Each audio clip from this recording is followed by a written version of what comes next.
អ្វីបានជាកូនអត់តាន់ចេះវាចេះអង្គុយចេះឈរហើយនឹងចេះដើរសំណួរនេះគឺនាងខ្ញុំតែងតែជួបជារឿយៗហើយនាងខ្ញុំក៏មានសំណួរសួរទៅបងប្អូនវិញដែរថានៅពេលដែលបងប្អូនមានកូនពេលដែលកើតមកតើមានចំណាយពេលធ្វើtummy timeឲ្យកូនក្នុងមួយថ្ងៃប្រហែលដងវីដេអូមុននាងខ្ញុំធ្លាប់បកស្រាយរួចមកហើយតើតើនឹងtummy timeគឺជាអ្វីហើយថ្ងៃនេះនាងខ្ញុំនឹងលើក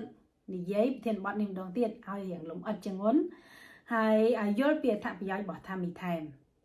tummy time គឺជាលំហាត់ប្រាណសម្រាប់ទារកហើយនិងកុមារtummy time គឺជាការដាក់កូនឲ្យគេផ្កាប់លេងនៅលើកម្រាលនៅលើពុកនៅលើជើងឪពុកម្ដាយឬក៏នៅលើទ្រូងឪពុកម្ដាយភាគច្រើននៅពេលដែលដាក់កូនឲ្យធ្វើtummy time គឺកូននឹងគេងយំហើយនឹងអាញាំអាញើច្រើនដូច្នេះឪពុកម្ដាយ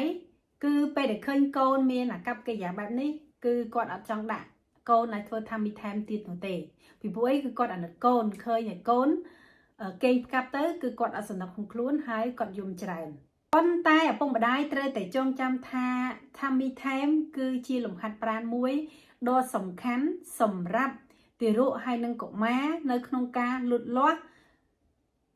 រាងកាយរបស់គាត់ដូច្នេះត្រូវតែលើកទឹកចិត្តកូនឲ្យធ្វើ tummy time ឲ្យបានកាន់តែច្រើនកាន់តែល្អអត្ថប្រយោជន៍របស់tummy time ទី1គឺជួយពង្រឹងសាច់ដុំគេហៅថា muscle tone បង្កើនសាច់ដុំនៅកសាច់ដុំនៅដៃសាច់ដុំនៅស្មាសាច់ដុំនៅជើងនិងនៅម្ដុំកជើងនៅពេលដែលសាច់ដុំដែលនាងខ្ញុំរៀបរាប់ដូចខាងលើនេះមានសុខភាពល្អគឺបានន័យថារឹងមាំហើយមានកម្លាំងខ្លាំងក្លានឹងធ្វើឲ្យកូនឆាប់ចេះវាឆាប់ចេះអង្គុយឆាប់ចេះដើរហើយនឹងឆាប់ចេះឈរអត្ថប្រយោជន៍ទី2គេថា gain control គឺវាជួយទទួលខុសត្រូវបង្កើននៅសាច់ដុំគឺមិនធ្វើឲ្យសាច់ដុំកនឹងទន់ល្វេល្វក់ធ្វើឲ្យក្បាលមានលំនឹងព្រមទាំងជួយគ្រប់គ្រងទៅលើចលនាភ្នែកឲ្យបានល្អប្រសើរថែមទៀតផងអត្ថប្រយោជន៍ទី3គេហៅថា handwriting development គឺវាជួយទៅលើការលូតលាស់ផ្នែកចលនាទូចៗគេហៅ fine motor skill សម្រាប់ឲ្យកុមារសរសេរបានឆាប់ចេះសរសេរបានលឿនហើយនឹងសរសេរបានល្អថែមទៀតផងអត្ថប្រយោជន៍ទី4គេហៅថា sensory integration គឺវាជួយទៅដល់ដំណើរការប្រព័ន្ធប្រសាទឲ្យបានល្អជាពិសេសគឺវាផ្ដោតទៅលើញាណទាំង5តាក់ទងជាមួយទៅនឹងការមើលឃើញការស្ទាបការប៉ះរសជាតិក្លិនហើយនឹងការស្ដាប់ផងដែរអត្ថប្រយោជន៍ទី5គេហៅថា prevent delay គឺវាទប់ទល់ឬក៏វារារាំងមិនឲ្យមានការអភិវឌ្ឍយឺតយ៉ាវណាមួយនោះទេនៅពេលដែលដាក់កូនឲ្យធ្វើtummy time បានគ្រប់គ្រាន់គឺវាជួយមិនឲ្យកូនរបស់បងប្អូនហ្នឹងមានការលូតលាស់យឺតយ៉ាវហើយថែមទាំងជួយឲ្យកូនហ្នឹងមានការផ្ចង់អារម្មណ៍បានល្អថែមទៀតផងតារាងពេលវេលាសម្រាប់ដាក់កូនឲ្យធ្វើtummy time អញ្ចឹងគឺការធ្វើtummy time គឺទៅតាមអាយុរបស់កូននៅពេលដែលកូនទៅតែកើតគេហៅថា newborn គឺចាប់ពីកើតរហូតដល់ក្រោម1ខែយើងត្រូវធ្វើtummy time ម្ដងគឺរយៈពេល2ទៅ3នាទីហើយចំនួនដងគឺ2ទៅ3ដងក្នុងមួយថ្ងៃសម្រាប់កូនអាយុ2ខែវិញត្រូវដាក់tummy time រយៈពេល10ទៅ15នាទីហើយចំនួនដងគឺធ្វើ2ទៅ3ដងក្នុងមួយថ្ងៃដែរសម្រាប់កូនអាយុ3ខែវិញត្រូវដាក់tummy time រយៈពេល20ទៅ30នាទីហើយចំនួនដងគឺ2ទៅ3ដងក្នុងមួយថ្ងៃដែរ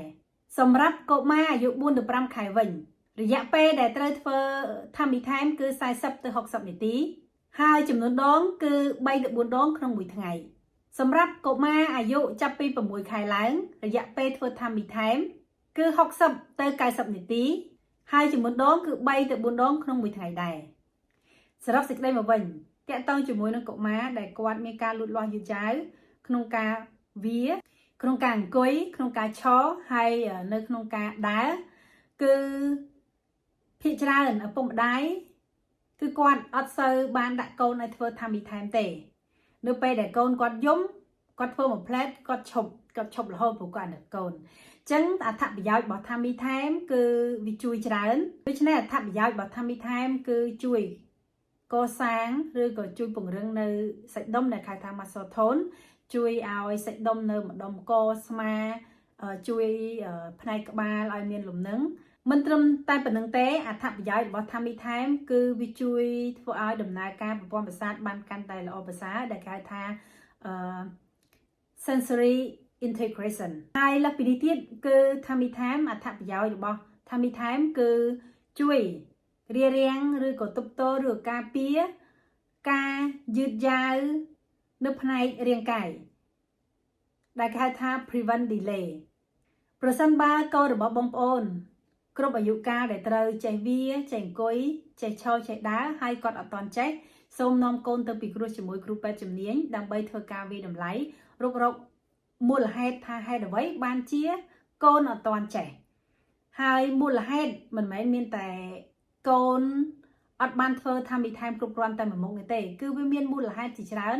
ដែលបង្កឲ្យកុមារនឹងមានការលូតលាស់យឺតយ៉ាវនៅផ្នែកណាមួយជាចុងក្រោយនាងខ្ញុំសូមអរគុណចំពោះពុកម៉ែបងប្អូនតែងតែគាំទ្រវីដេអូរបស់នាងខ្ញុំហើយប្រសិនបើពុកម៉ែបងប្អូនមានសំណួរតាក់ទងជាមួយកូនអាចចោទជាសំណួរហើយនាងខ្ញុំនឹងបកស្រាយជាវីដេអូ